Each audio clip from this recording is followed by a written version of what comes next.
How to change the name of your FPL team.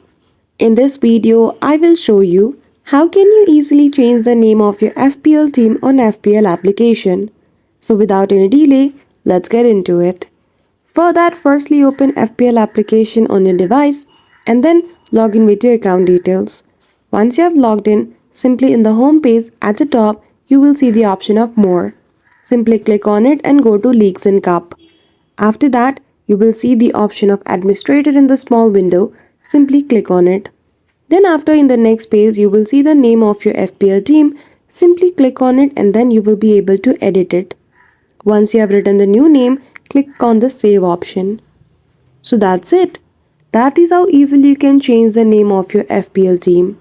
So I hope you found this video helpful.